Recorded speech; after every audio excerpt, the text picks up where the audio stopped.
It's clear to teammates and coaches that Jalen's work ethic can bring a huge impact into a game. This month, a lot of guys will be putting their electric shavers and razors in the bathroom drawer. Peach fuzz, yes. As you can see, the weather was not cooperating today, but that didn't stop the runners from having a good time here. For the Omaha News, I'm Jared Meyer.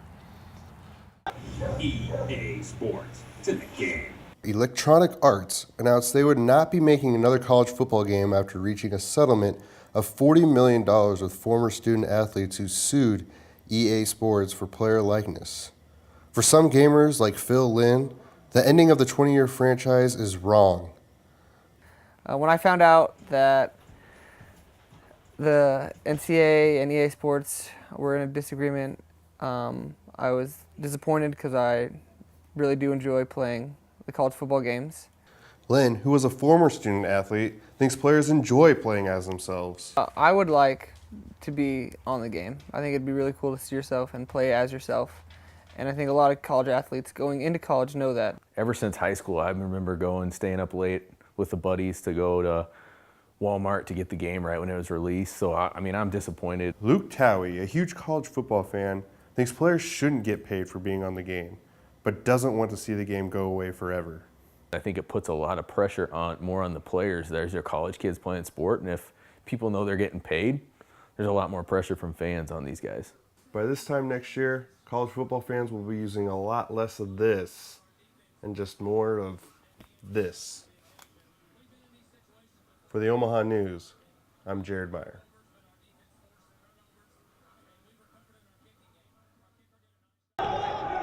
It's been an interesting year and a half for 6', 180-pound guard Jalen Bradley. After being the state's scoring leader for 2 years in a row at Norfolk High School, Jalen decided to become a Maverick. So what did the Mavericks do with the guy who set a state tournament record of 13 three-pointers? Well, they decided to redshirt him, and for Jalen, it only meant practice, practice, practice. Honestly, redshirting was hard at times because you didn't get to play games. But at the same time, I saw the benefits from working out in the weight room. In high school, Jalen put up some ridiculous numbers, like holding the state record for career free throw percentage of 93.4%, which was also ranked second all-time nationally. He also tallied 1,638 career points, which is fifth all-time in Class A history. His work ethic and his ability to shoot the ball, Jalen can really shoot the ball. And no matter if you're 6 foot or 6'10", if you can shoot the ball, you can play. Maverick players and coaches see a lot of potential in Jalen, even comparing him to one of the best shooters in the NBA. Steph Curry, he really likes his game, knowing that Steph can really shoot it, but Steph can handle it well enough too, so I think that type of player, if I had to guess. Now Jalen might say something else, but I'd probably say Steph Curry.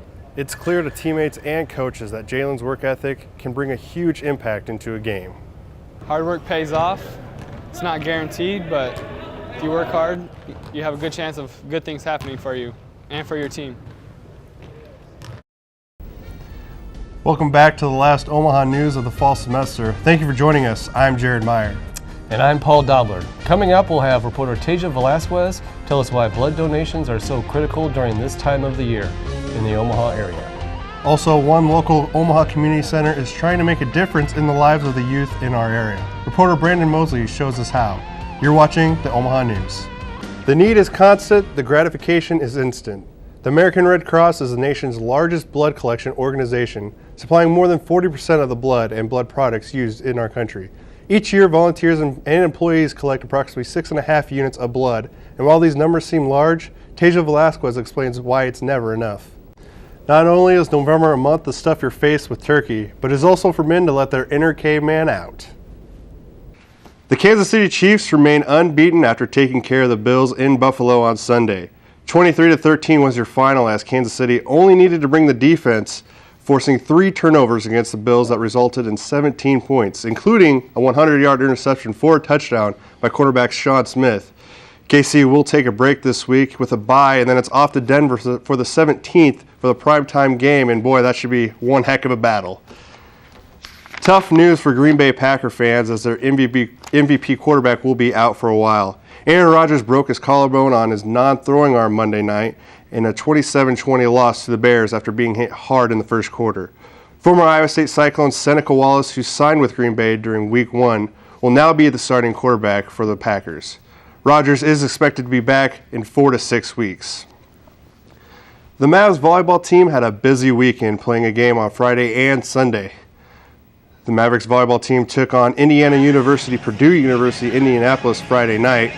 The Mavs started with the bang and scored within the first 20 seconds. However, the Jaguars managed to get ahead. Head coach Rose Shire provided motivation along with the UNO cheer squad, but IUPUI won a 3-0 sweep. The Mavericks are now 6-18 on the season and just 1-8 in the Summit League.